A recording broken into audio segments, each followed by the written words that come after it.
안녕하세요 상인 여러분. 우리 1강에서 만나 뵀던 강사 송지환입니다. 자, 그럼 2강을 시작하기 전에 1강에서 과연 무엇을 우리가 했었는지 한 번만 되짚어보는 시간을 갖도록 하겠습니다. 전통시장의 경쟁자가 대형마트라고 우리가 많이 생각했었는데 알고 보니 전통시장과 대형마트는 경쟁이라기보다는 상생을 해야 되는, 서로 간에 협업을 해야 되는 관계라는 부분에 대해서 한번 짚어봤습니다. 그리고 전통시장과 오히려 경쟁 관계에 있는 거는 백화점이라고 말씀드렸어요. 근데 중요한 건 백화점과 전통시장이 싸울 필요가 없어요. 왜? 시스템적으로 그들의 발달된 시스템과 안정화된 시스템을 전통시장이 접목만 하면 되는 상황이기 때문에 실질적으로 백화점과 전통시장은 경쟁자인 듯 하지만 경쟁자가 아닌, 오히려 우리가 백화점의 시스템을 배워야 되는, 우리가 학습자고 그들이 어떤 우리보단 선배의 느낌, 그런 느낌으로 간다 생각하시면 될 것 같습니다. 자, 그러면 마지막으로 말씀드렸던 온라인 마켓과 편의점의 관계, 이들은 진짜로 숨은 실력자예요. 어떤 부분에서? 전통시장과 경쟁하는 관계에서.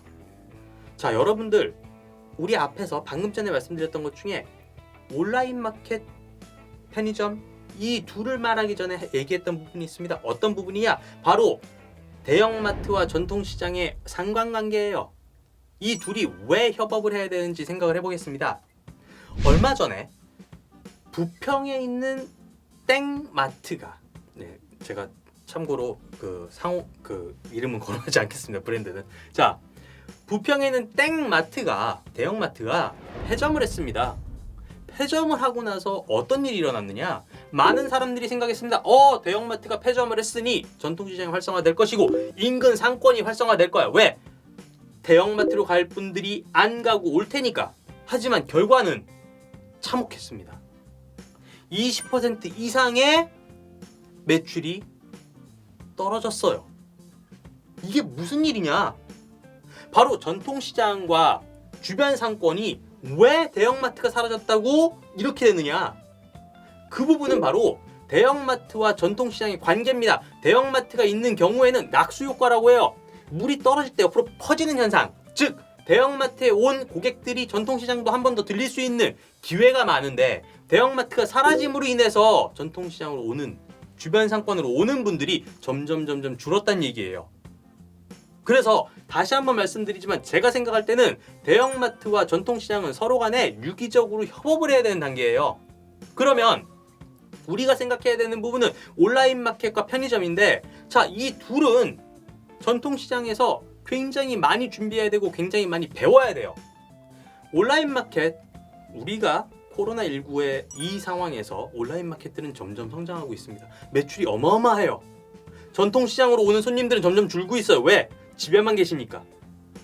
밖에 나오기 어려우니까. 그럼 우리 전통시장 상인분들은 어떻게 될까요? 그냥 손님 올 때까지 기다려야 될까요? 아닙니다. 우리도 온라인 마켓을 도전해야 됩니다. 온라인 마켓 도전하는 거? 대단한 어떤 그런 기술이 있어야 된다? 아니에요.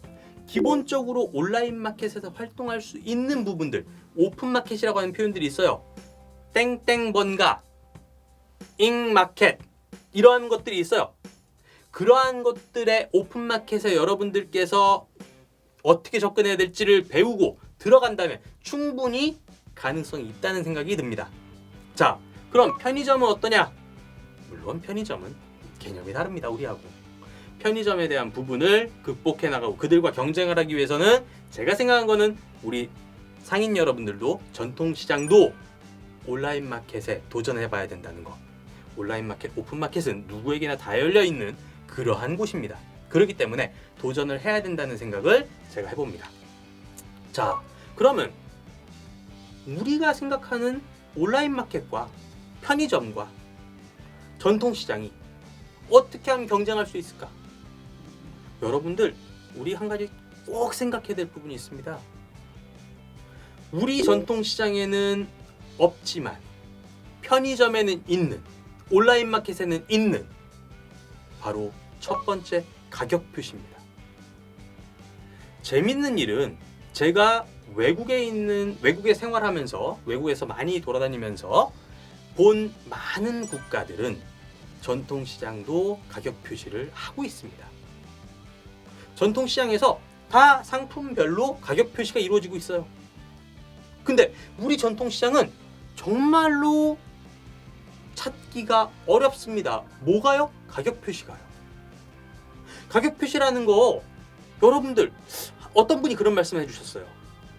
아니 내가 5,000원에 해놨는데 내가 해놓은 거 보고 옆에 있는 놈이 4,500원에 하면은 사람들 거기로 갈 거 아니야. 난 그 가격 표시 못해. 내가 머릿속에 다 알고 있어. 근데 중요한 거는요.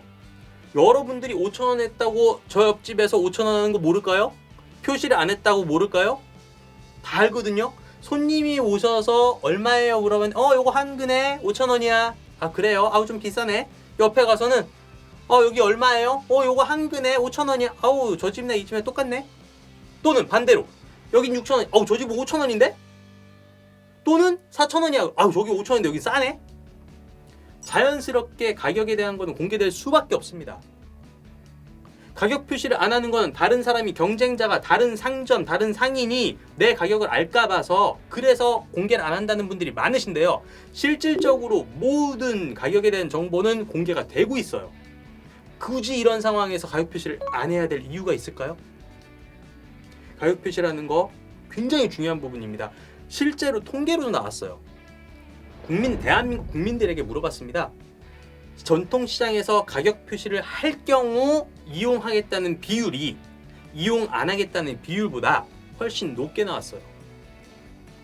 가격 표시라는 거 자체는 어찌 보면 내 영업 전략, 내가 갖고 있는 가격에 이 힘을 갖다가 오픈하지 않겠다, 내가 꽁꽁 싸매겠다라는 걸로 해서 나름대로 전략이라 생각할 수 있겠지만 실제적으로 소비자들은 그렇지 않다는 겁니다.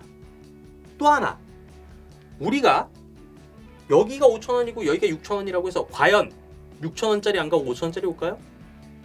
대한민국이란 나라가 더 이상 어렵지 않은 나라입니다. 이제는 양보단 질을 따지는 시대예요. 가성비가 좋다는 거는 품질에 대한 기본적인 어느 정도 보장이 된 상태에서 저렴하다는 걸 찾는 거지 무조건 싼 걸 찾는 게 아닙니다.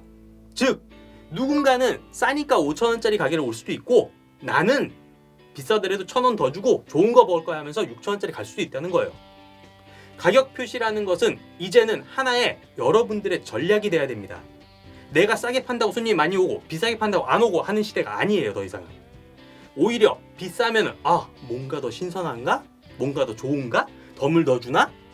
이런 많은 생각들을 소비자가 할 수 있다는 겁니다. 그래서 가격 표시라는 거는 우리 전통시장 상인분들께서 정말로 꼭 이제는 바뀌어야 되는 부분입니다. 두 번째, 바로 원산지입니다. 여러분들 원산지라는 거 중요합니다. 우리 판매하는 상인분들과 소비자와의 약속이에요. 원산지는 내가 국내산을 판다, 내가 수입산을 판다, 솔직히 다 오픈하는 겁니다. 오픈해서 국내산만 좋은 게 아니라 수입산도 괜찮네 하는 분들은 와요. 뭐 이런 얘기하면 좀 그렇지만 저는 그래요. 어떤 분이 말씀하시더라고요. 아이고 소고기는 무조건 한우지, 돼지고기도 무조건 한돈이지. 근데 수입고기 먹어봤더니 나쁘지 않아요. 마찬가지예요. 우리가 무조건 국내산이라고 할 필요도 없고 무조건 수입산이라 할 필요도 없지만 원산지는 표시를 해줘야 돼요. 원산지는 소비자와 판매자 간의 약속이에요. 왜? 나는 솔직하게 다 모든 걸 공개합니다 라는 부분으로. 자, 그러면 다시 한번 정리하겠습니다. 우리 소상공인께서, 우리 시장 상인들께서 꼭 아셔야 되는 것 중에 하나가 가격 표시와 원산지 표시라는 것은 우리의 약속이면서 다른 상점들, 다른 상인들과 다른 편의점들과 경쟁할 수 있는 하나의 우리의 힘이 될 수 있습니다. 더 이상은 가격 표시, 원산지 표시라는 것을 안 했다는 걸로 전통시장이 소비자들에게 외면받는 그러한 시대는 끝나야 된다라고 생각됩니다. 자, 여러분들 해외 사례를 한번 보겠습니다. 제가 해외에 돌아다니면서 본 사례들인데요. 전통시장 어디를 가든 가격 표시가 다 돼 있더라고요. 보내드리는 자료에 이 사진이 첨부가 될 거라고 생각합니다. 또는 요 화면에 첨부가 될 거라고 생각하는데 많은 나라들은 가격 표시를 함으로써 소비자와 상인 간의 어떤 유기적인 믿음을 끌고 나가고 있습니다. 우리 한국 전통시장도 이제는 가격 표시와 원산지 표시라는 것을 일반화해서 외국인들도 한국 전통시장 뭔가 다르네? 한국이랑 외국이랑 비슷한데? 근데 여기에 덤이라는 엄청 좋은 문화와 애누리라는 엄청 좋은 이득이 있어. 그렇다면 우리 한국 전통시장도 브랜드화 할 수 있다는 겁니다. 바로 한국식 전통시장을 외국에서 도입해서 자기들도 애누리라는 걸 생각하고 자기들도 덤이라는 걸 훨씬 더 풍족하게 해줄 수 있는 그러한 시스템을 배울 수 있다면 우리 한국 전통시장은 앞으로 세계로 뻗어나가는데 무궁무진한 기회가 있을 거라 생각합니다.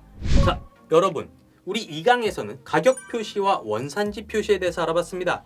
가격 표시, 원산지 표시가 됐을 때는 국내에서 우리의 경쟁자인 온라인 마켓과 편의점을 잡을 수 있고 우리 전통시장의 세계화 브랜드를 만드는 K-마켓이라고 하는 새로운 한류를 해외로 글로벌로 끌고 나갈 수 있습니다. 이 강을 잘 들어주신 우리 상인 여러분들께 감사의 말씀 드리면서 오늘 2강은 여기서 마무리하도록 하겠습니다. 3강에서는 그럼 어떻게 하면 좀 더 나은 한국 전통시장이 될 수 있을지 한 번 더 알아보도록 하겠습니다. 감사합니다.